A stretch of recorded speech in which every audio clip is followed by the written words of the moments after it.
दूसरा है दोस्तों सर्वनाम।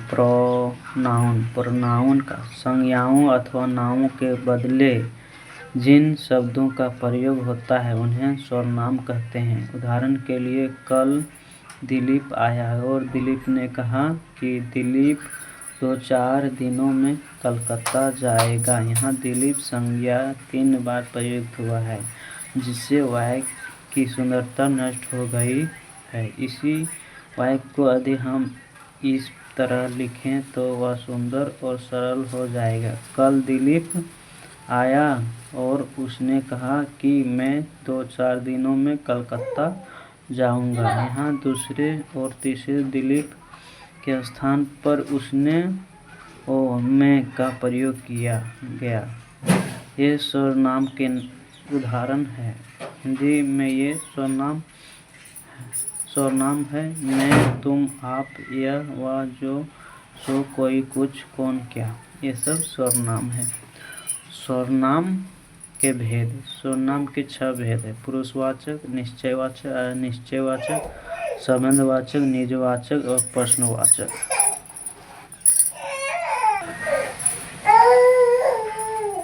जब उसकी क्रिया स्त्रीवाचक होगी, जैसे मैं जाती हूँ, इसके विपरीत जब पुरुष इसका व्यवहार करेगा तब उसकी क्रिया पुरुषवाचक होगी, जैसे मैं जाता हूँ। इस प्रकार पुरुषवाचक सर्वनामों के लिए पहले से लिंग स्पष्ट या नियत नहीं रहते।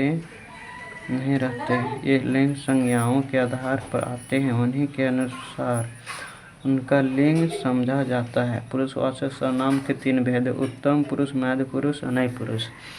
इन्हें उत्तम पुरुष पुरुषवाचक सर्वनाम के 3 भेद: उत्तम पुरुष, मध्य पुरुष, फिर अनय पुरुष। इन्हें क्रमशः प्रथम पुरुष, द्वितीय पुरुष और तृतीय पुरुष भी कहते हैं। उत्तम पुरुष कहने या बोलने वाले को उत्तम पुरुष कहते हैं, जैसे मैं, हम लोग कारक और वचन के अनुसार उत्तम पुरुष के रूप में इस प्रकार बनते हैं: कर्ता, कर्म, करण। कर्ता में एक वचन में मैं, मैंने, बहुवचन में हम लोग, हम लोगों ने।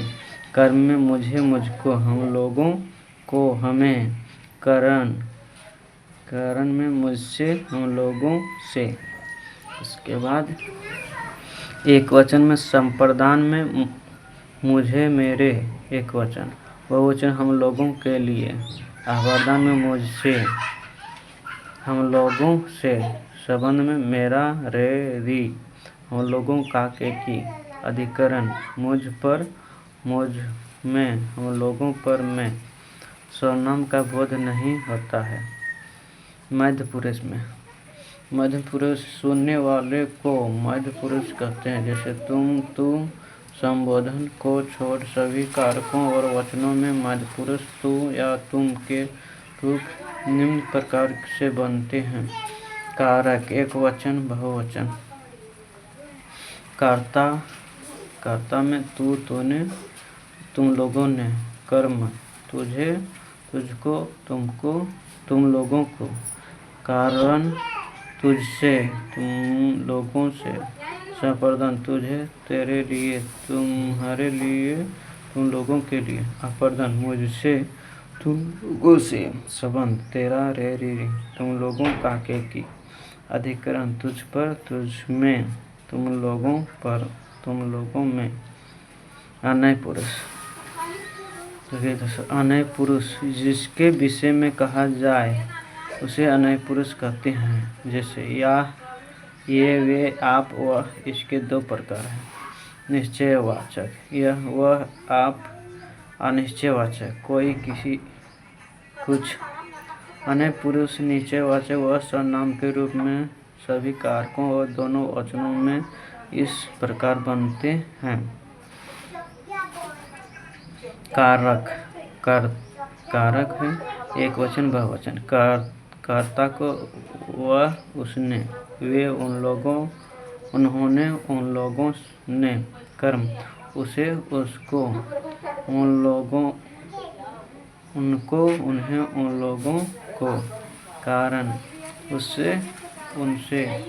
संप्रदान, उसे, के लिए, उन्हें, उनको, उनके लिए, आकर्षण, उससे, उनसे, उन लोगों से, संबंध, उसका, उसके, उसकी, उसका, उनके, उनकी, उन लोगों का, अधिकरण, उनमें, ऊपर, उस पर, उनमें, उन पर, उन लोगों पर। निश्चयवाचक सर्वनाम। निश्चयवाचक सर्वनाम इससे किसी व्यक्ति या विभाग के निश्चित का बोध होता है। जैसे यह राम है, वह जा रहा है। अनिश्चयवाचक सर्वनाम इससे वस्तु, व्यक्ति या भाव के अनिश्चय का बोध होता है। जैसे कोई होगा, कुछ दो। संबंधवाचक सर्वनाम इससे किसी संज्ञा से संबंध जोड़ा जाता है। जैसे वह कौन है, जो दरवाजे पर खड़ा है, जो कहो सो हो। निजवाचक सर्वनाम इससे स्वयं या निज का बोध होता है। जैसे मैं आप ही चला जाऊंगा। प्रश्नवाचक सर्वनाम प्रश्नवाचक इससे प्रश्न का बोध होता है। जैसे कौन जा रहा है, क्या हुआ।